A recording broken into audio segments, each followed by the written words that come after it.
Welcome to our revision video on crafting texts, looking at the framework of voice.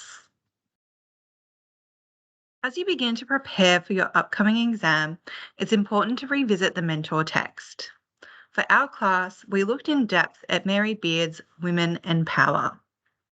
You should be using the mentor text to consider ideas about voice, but also for the best way that you can present your piece of writing using the different forms of express, explain, reflect, and argue, and to create a piece of writing which is deeply passionate and expressive. So, what were some of the ideas from Mary Beard's work that you should try where possible to include in your power piece? Mary Beard states in her piece that from even the beginning of Western literature, women's voices are not being heard in the public sphere. Now, there's some examples of this that we will look at on the next slide.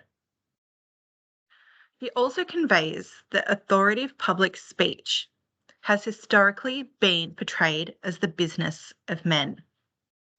So you can take this idea and still apply it to the modern setting or other historical examples of where it has been the business of men to portray voice. She also contends that women's voices are not being publicly heard in contemporary society. So look around the world that you exist in. Look to Melbourne, look to Greater Australia, and find examples in 2024 of women's voices not being heard publicly. Then delve deeper. Why are they not being heard? Are they being heard but action isn't happening? Have things improved? To what extent have they improved and why? Or what still needs to happen? These are the areas where you can go further to explain voice, to argue about voice and reflect on voice, rather than just telling us examples. Lastly, women, even when silenced, have to pay a high price for being heard. What is it that women have to pay in terms of being listened to? Is it respect? Is it that they are paying with their reputation? Is it paying with their safety? When did this happen? Why did this happen? How do we stop this from happening? How is this improved but perhaps not completely resolved? These are the types of things that you can delve into. In terms of your expressive writing and the different forms and techniques you need to use, these are just some of the few examples that Mary Beard has in her piece of writing that you want to try to replicate, but in your own way. Some things she does to express herself. She uses confronting and honest descriptions. She doesn't just tell us examples in a basic or beige way. She uses a lot of emotive and powerful language to really hyperbolize what she is saying. You should try to do the same. She also repeats the idea of long. So, a long view of history, or it has been a long time coming. You too can use this repetition of the long view to tie your work to Mary Beard's. In places, Mary Beard also uses sarcasm. Where appropriate, you might want to do this in your piece, along with colloquial language. Now, try to only use colloquial language sometimes. If you do it too often, your piece will come across as far too casual. Choose your moment to really grab your audience's attention, e.g., where Mary Beard uses the phrase shut up. You would normally not see this in a piece of academic writing, but in this case, she's using it to get attention. While explaining, Mary Beard also uses historical literary references. Now, you don't want to do too many of these, but it may be worthy of you doing some background research to have something to draw upon. She uses this as evidence, and overall, she uses an essay structure. All of these things you will instinctively do because of your drafting of the power piece. She also alludes to modern day examples of voicelessness. You want to try to find a variety of examples, not just the ones we've done in class, but ones that you found through further research. Now, it's important to note that we're not just explaining examples. What you want to do is to reflect on how these relate to voice, or why they're so important that we need to argue for something to do with voice. Always try to give your examples in the quickest way possible so you can move on to either reflecting or arguing about it. Mary Beard also uses the reflective form, not just by asking questions, but posing personal reflection statements like, I want to reflect on. You too can mimic this in your writing. Lastly, while arguing, she uses inclusive language and calls for action. You want the end of your power piece to be powerful, to ask modern women or whoever your audience may be to do, think, or feel something in particular. So, wherever possible, please try to upskill your writing to reflect that style of Mary Beard's. When you're trying to add flair to your piece of writing, depending on if you're writing your expressive introduction, your first explanatory body paragraph, your second reflective body paragraph, or your third and final argumentative paragraph that calls for action. These are just some general features, not necessarily used by Mary Beard or Michael Leunig, that you might want to do to try to show that you are not just creating a piece that is generic. You want a piece that has your own authorial voice. So feel free to use any of these techniques to further your writing. It's important that your piece does have some examples. Without examples, you can only talk in a very generic way. Again, you want to get the balance right between retelling, but then spending majority of your time explaining, reflecting, or arguing based off this evidence. There are 5 references here that Mary Beard makes in her piece, Women in Power. She refers to these famous literary females, Penelope, Io, Echo, Lucretia, and Philomela, who all have their own stories and connections to voice. For example, Penelope, the wife of Odysseus, awaits the return of her husband. Penelope is a character who stays true to her values and refuses to take up a suitor, showing loyalty to her husband. While the story that she originates from, Homer's Odyssey, considers her husband Odysseus to be the main protagonist.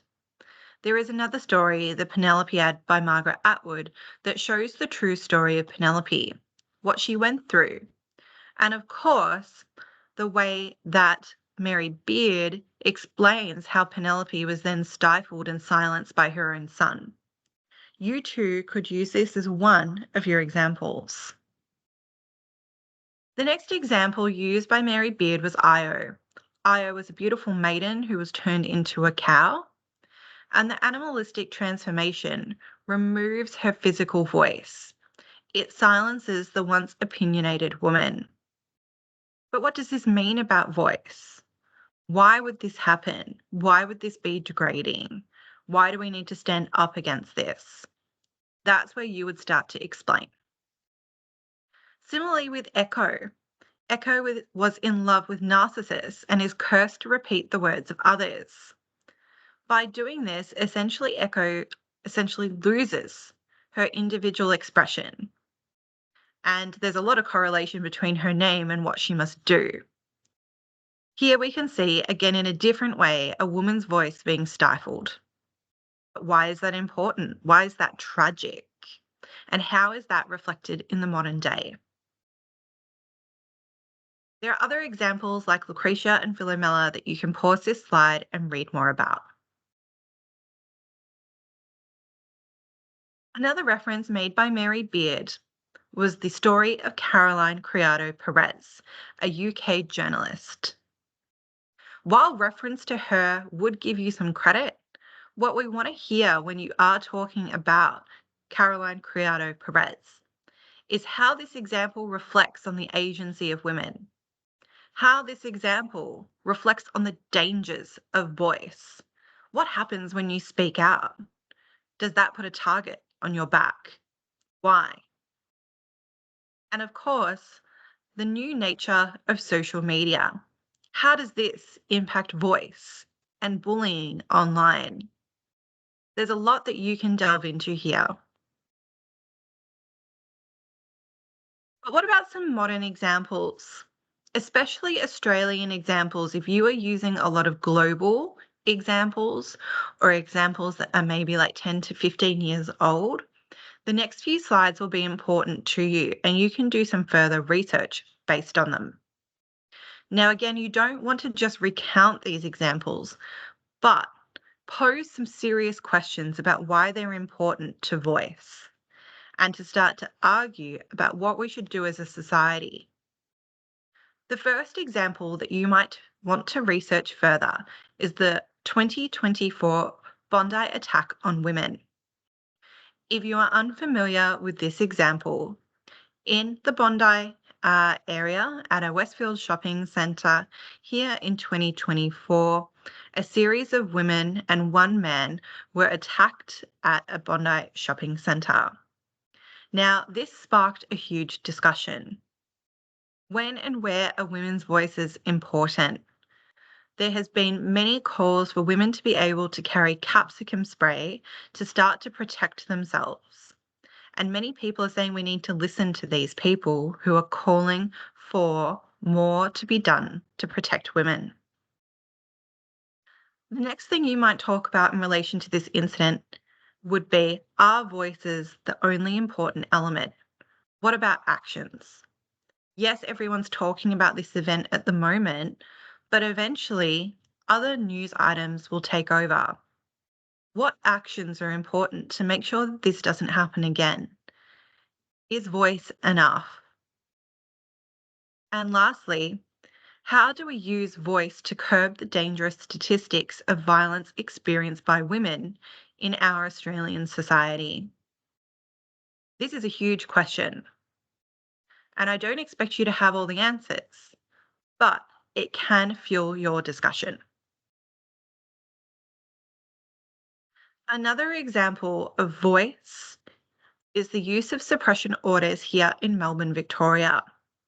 If you don't know what a suppression order is, a suppression order is a ruling made by a judge where they will stop potentially the media, for example, from revealing information about a court case. Now, there's a few questions that link to voice that we might want to consider. Is it ethical to stifle someone's voice?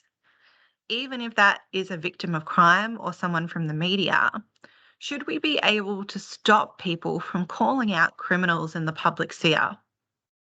Should the courts have the power to silence victims in the media? Should anyone have the power to stifle voice? At what point do we need to be protected from freedom of the press? Is it right that the press are able to print the names of people accused of committing crimes before they've gone to court? And lastly, what role do journalists and the media play in protecting free speech? This is a much broader topic and doesn't necessarily relate just to women, but about voice and voice in the media in general. Taking a different perspective on voice. Can words be used as weapons? An example you might want to look at is the fact that our own Australian Matildas captain, Sam Kerr, has been charged with an offence relating to racism in the United Kingdom. Now, the details are a little bit unclear, but it seems to be that Sam had used an offensive slur against a police officer who came from a Caucasian background. Now, How does this fit into voice? Well, we could look at questions like, can people say what they want, even if it hurts others? Is there a line where we need to hold people to account for what they say? Should people be punished by law for offensive comments? And in relation to the title here, where the discussion of racism lies, is everything that's said racism or sexism? Or where's the line between hate speech and free speech? And lastly, is voice a weapon for good, or can it be at times used for destruction?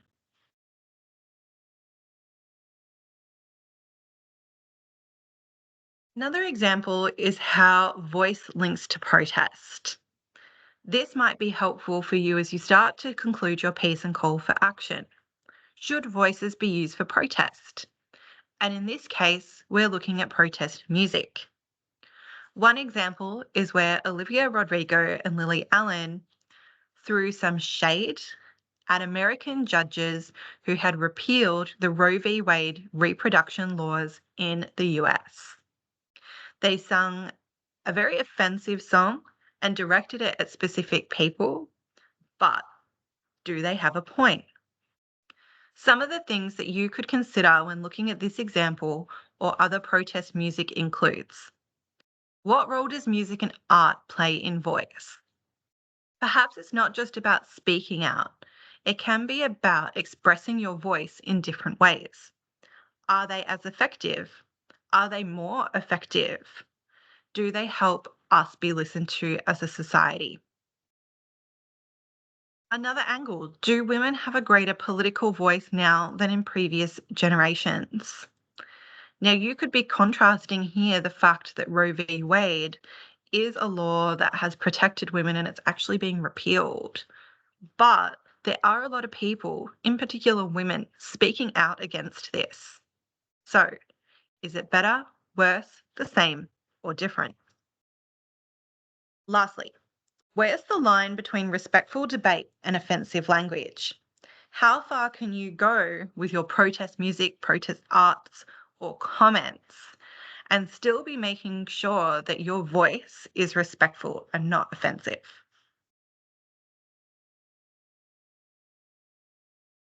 Taking on a more global viewpoint and looking at the voice in conflict. One of the examples here is an extract from a speech made at the UN in regards to the women's role in the war between Ukraine and Russia. There's some really effective, powerful, and emotive language used in this speech that you might wish to use alongside Mary Beard's comments. But what are the big ideas that come out of women's voice in conflict? Well, what role do women and their voices play during war or during any type of conflict? What human rights are being breached around the world that we need to raise our voices for? That might be in your call to action. And is there any point a voice with is there any point to having a voice if you don't have the power to act to make change? Is it still important to speak out, even if you can't truly make a specific change on that date in time? Or is there a greater purpose around legacy and conversation that does actually enable change for the future, even if you might not experience that yourself? And is that a more selfless thing than anything? There's a lot more that you can delve into there. Lastly, in the media, here in Melbourne, 2024, just last week, we had a massive protest which reflected many of the issues that have already been in this presentation. In Melbourne, there was a protest led by our own Premier Jacinta Allen, who donned some earrings that said, in bright orange, "Respect women." Alongside her, thousands of Melburnians took to the streets with placards and demanded that our politicians, our society, everyone involved do more to protect women from violence. Some of the questions that are spurred from this event include: in what way is voice currently being used in Melbourne? Now, this isn't the only protest that's happening on Melbourne streets at the moment. There are plenty of protests around the Palestine and Israel war as well. But what else can you research? What else is happening now that you want your audience to act upon? What do you want them to think, do, or feel about your issue? Consider the role our politicians play in enabling voice and supporting advocacy. Is it important to have someone like Premier Jacinta Allen on your side to create meaningful change and to give volume to your voice and other Melburnians' voices? Consider the power of multiple voices versus one lone campaigner. Would this event be more powerful or less powerful if it was a group or just Jacinta Allen on her own? These are talking points that you want to get into your power piece alongside your expression, alongside your ideas about the title, to create a really cohesive piece that's not just about giving examples, but what these examples truly represent, and that you can explain them, reflect on them deeply, and then finally argue for something to be done. Good luck with all of your revision, and I hope that this helps give you some more ideas for your piece.